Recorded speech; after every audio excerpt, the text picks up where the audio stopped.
ऐसा नहीं होना चाहिए। वरन जो कोई तुम में बड़ा बनना चाहे वह तुम्हारा सेवक बने, और जो तुम में प्रधान होना चाहे वह सबका दास बने।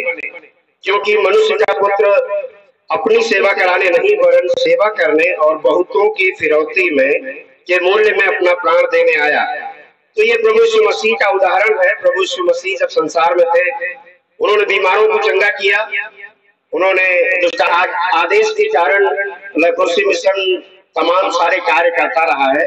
और हम लोग जानते हैं, आप सब जो स्टाफ है यहाँ पर, उनके कार्य की प्रशंसा जितना अधिक की जाए उतना अधिक कम है। एक समय जब तमाम भ्रांतियां थी इस बीमारी को लेकर, अभी भी तमाम भ्रांतियां हैं कि छुआछूत के मामले में लोग इस तरह के मरीजों को, लेप्रोसी से ग्रसित मरीजों को छूना नहीं चाहते। उस समय किस प्रकार से लोग प्रेम से, दया से, तरस से इस सेवा को करते हैं, तो ये सचमुच बिना ईश्वर के प्रेम के, जो हृदय में ईश्वर का जो प्रेम है उसके बिना ये संभव नहीं है। और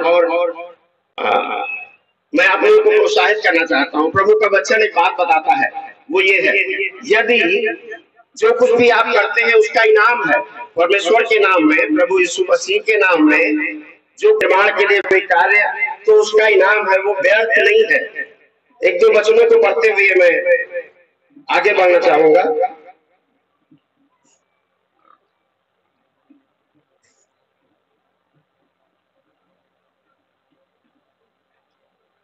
प्रिय भाइयों, दृढ़ रहो और तथा प्रभु के कार्य में सर्वदा बढ़ते जाओ, क्योंकि तुम जानते हो कि तुम्हारा परिश्रम, कभी कभी फील्ड में या अपना काम आप निजी तौर पर करते हैं, हो सकता कोई आपको थैंक यू भी ना कहता हो।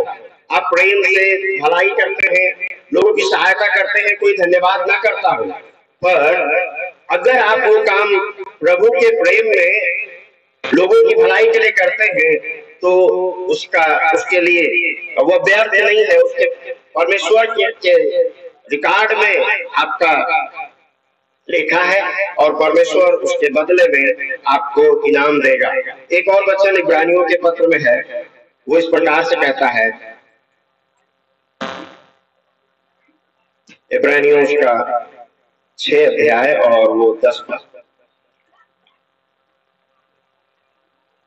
क्योंकि परमेश्वर अन्यायी नहीं है कि तुम्हारे काम और उस प्रेम को भूल जाए जो तुमने उसके नाम के प्रति इस प्रकार दिखाया कि पवित्र लोगों की सेवा की और अब भी कर रहे हो। कहने का तात्पर्य क्या है? इस पुस्तक का लेखक प्रोत्साहित करता है लोगों को कि परमेश्वर न्यायी है।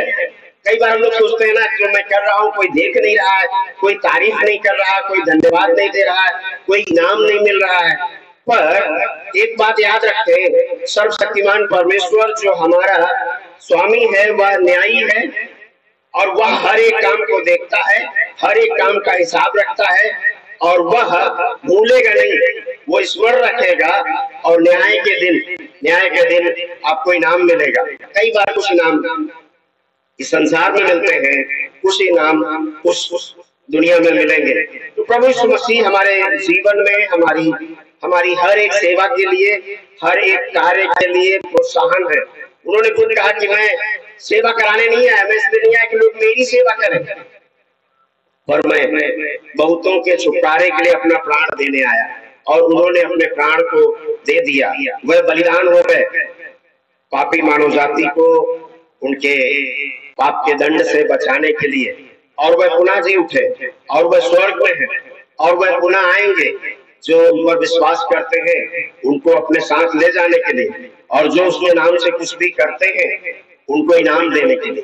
तो इसलिए मैं आपको प्रोत्साहित करना चाहता हूँ, जिस तरह से आप प्रेम से, परिश्रम से, त्याग के साथ में दया दिखाते हुए जो काम करते रहे हैं, आगे भी करते रहे, और परमेश्वर आपको आशीष दे।